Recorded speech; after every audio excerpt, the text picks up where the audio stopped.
Yo, what's up? It's me. I'm here in Kuala Lumpur right now, in the international airport section, severely rerouted from my initial route back to Bangkok from Hong Kong. I spent the last 5 days there. Ups and downs the whole time. The last few days were both very hard, but very fun, but very hard. Very complicated, but basically I thought to myself, what? Kind of as like on a whim, but kind of a plan, I think, was I didn't book a hostel for the last 2 nights. A friend of mine was just sleeping on a rooftop, so I thought maybe that'd be cool. So I went and I did it myself. He left, he wasn't there, so I was gonna do it myself, or maybe find another hostel. There's not a lot of hostels around where I was staying, so it was kind of difficult. But I found a rooftop, slept up there. Yeah. Basically after that, then the next night, went out with my friends, didn't pay for a place to sleep because I didn't actually sleep. And then the following day, slept in the airport. So I've slept in a lot of different places in the last 72 hours, and well, I haven't really slept at all. I haven't had a REM cycle, a full REM cycle, lasting longer than 10 to 20 minutes in 3 days. And it's definitely taking its toll. Yeah.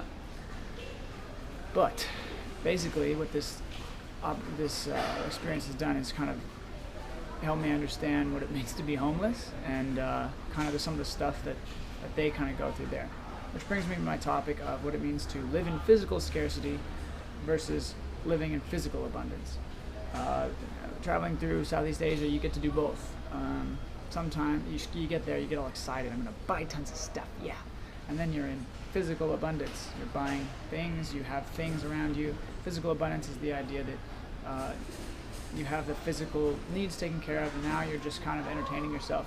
Food, candy, movies, entertainment media, hiking, whatever. You can pay for those things, and it's not a problem, and there's no tension there. You're just doing it. That's what I mean by physical abundance. Confused with spiritual abundance, which is when you take in events from your external circumstances, process them, and then continue to act outwardly towards your physical environment. But of course that process goes from within. Physical abundance is more about the physical things around you. Do you have enough? Do you actually have what you need? Physical scarcity being basically what homeless people are, and that's just not necessarily always having enough. Sometimes you do. I did, and then I didn't. And then when I didn't, I felt it hard. It's very interesting, though, to watch the mind as its priorities completely shift. You know, when you're traveling, you're around tourists, and obviously they have money. They wouldn't be traveling if they didn't. Nobody really tries to do it like I did. I don't know anybody other than my friend, Swedish friend. Dang you, Pontus, for making me do this. No, he didn't make me, but definitely changes your perspective when it comes to what you prioritize. Like, oh, fun. Mine is like, okay, well, I'm gonna get here, spend this much, do this much, eat this much, and then like eating is actually like part of the budget when it comes to when you're worried about surviving day to day, and that's kind of what sort of being homeless these last 3 days has definitely done. Even sleeping spots, like that becomes a resource. That becomes something that I need, and it becomes very interesting. So that would be physical scarcity, as opposed to your spiritual, mental scarcity mindset, where I don't never have enough, even if you did. It's kind of like the idea behind, I believe it's called megarexia in bodybuilders, where they think no matter what, they just never get big enough. Or anorexia in women, when no matter how skinny they get, they think they're fat. They need to get skinnier. So that would be more of a scarcity mindset, mentally, spiritually, consciously. But yeah, so when you're homeless, you're going out, you look around for things that you need from not paying sources. It's very interesting. It's just a different way to see the world. It's very hard to stay in this mind state and do these video blogs when you're like completely deprived of sleep. I was gonna do some backflips or something, but I don't know if I have the energy now. I'm exhausted. I feel like lead all over. It's amazing. Anyway, so I kind of got to feel that contrast. The benefits, though, I'm not going to say everyone should go sleep on rooftops, airports, and then go out party and not sleep. I'm not going to say that you should do that. But it has its benefits. In retrospect, obviously, I'm gonna say it looks a lot better than it did at the time, man. Because when I was in it, I just wanted to be done. I'm done with Asia. I'm done with traveling. I'm done with all of this. I'm done. I just want to go home. I just want to sit on a couch at a moderately fair temperature, not too hot, not too cold, and just sit there drinking water. Like that was like my idea of a holiday when I was on holiday. So again, I wouldn't recommend that to everybody, but I mean, occasionally, maybe some point in your life, you just gotta pick like a week or something, or a week, a day or something, and think about, just go walk around, think about how you would view things as if you were homeless or if you were in need. It's just a totally different mind frame. Now, the primary benefit of having gone through this is your threshold for what you think you need drops dramatically. As a result, when you get something, you appreciate it that much more, because your threshold for what was enough was maybe, I need, for my life to be happy, I need a beautiful wife who's a model, has fake boobs, I need a Ferrari, and I need a mansion. Those are the things I need to be happy, and if I don't have them, I won't be happy. So that's one frame that happens for people. Even if they don't have the means or the drive to actually get them, they still have it in the back of their head, and somehow it's rationalized, and no matter what, they're going to be a failure because they don't have one of those or more of those things. Right.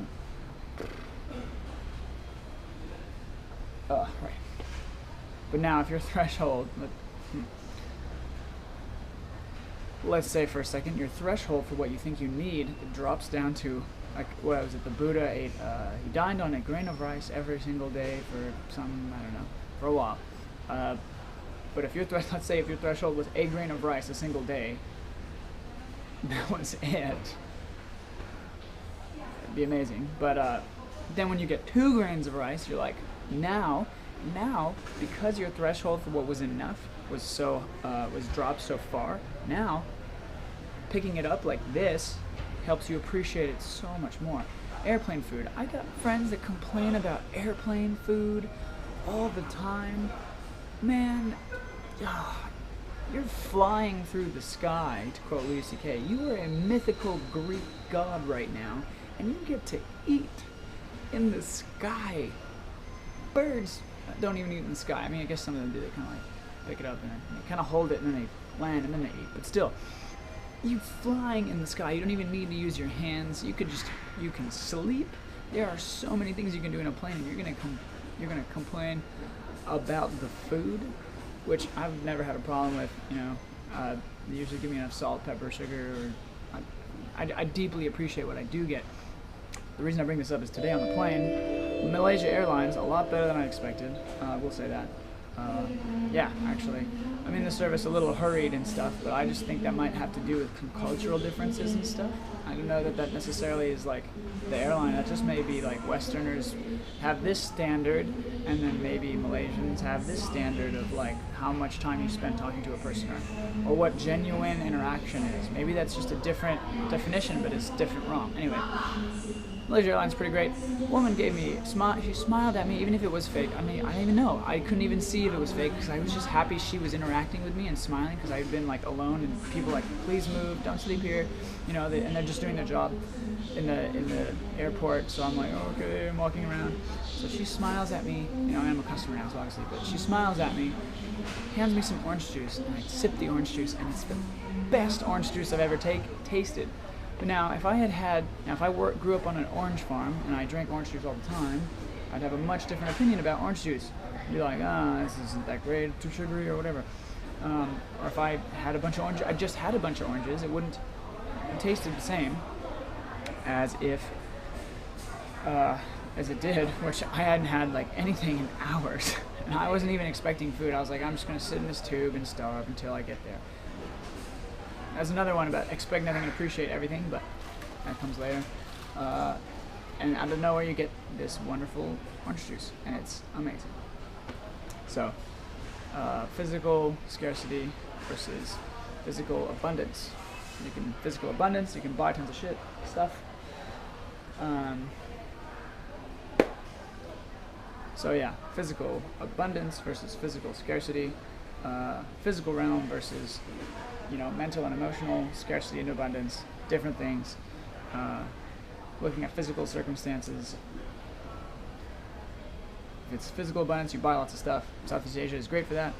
And if you're a poor person trying to live in a rich city, kind of like, I guess like Hong Kong for me, it's kind of homeless for 3 days.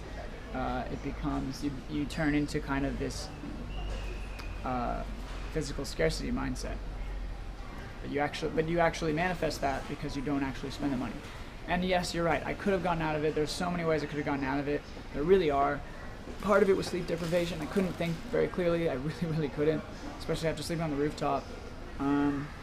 Trained after that, so I was just really kind of in this weird, happy, sad place. I don't even know. But lots of solutions to the problems that I faced. But I had a tough time finding them simply because my priorities were food, shelter, and water, really. Because there's not a lot of water fountains in Hong Kong, so it's like, okay, how much do I want to spend on the water? Can I get a bit of, it's just a completely different mindset. First few days in Hong Kong was a lot less. It was just like, oh yeah, I stayed in a hostel, I had the hostel life, you know, met some people, hung out with them. Yeah, it was just a totally different reframe, totally different mindset, a totally different reality is what I'm trying to get at.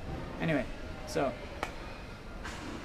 play with it, you know. If you're used to having 3 donuts a day, try 1 donut, see how your brain changes. If you're used to 1 donut a day, try no donuts, see if it changes. Not to say that you eat donuts, but anything, chocolate, or you could say video games. You could try, that's a good one, if you're addicted to video games, you really like playing video games, you could try like sitting down for your stint, for your 15-hour stint like I used to do, like play Mass Effect and beat it all the way through. I used to do that all the way through. You could beat Mass Effect, or you could just play it for 1 hour at a time and see how your brain, see how you like it, watch what's going on. It's a very interesting process that I have, done. Wow, tired. Anyway. They built this whole airport around like a rainforest, like on and around kind of a rainforest, at least that's what they said. Don't know enough about the vegetation to know that it's actually a rainforest, but the bark doesn't seem very rainforesty to me, but I don't know anything. Anyway, cool. So, back to Bangkok, about halfway through the trip.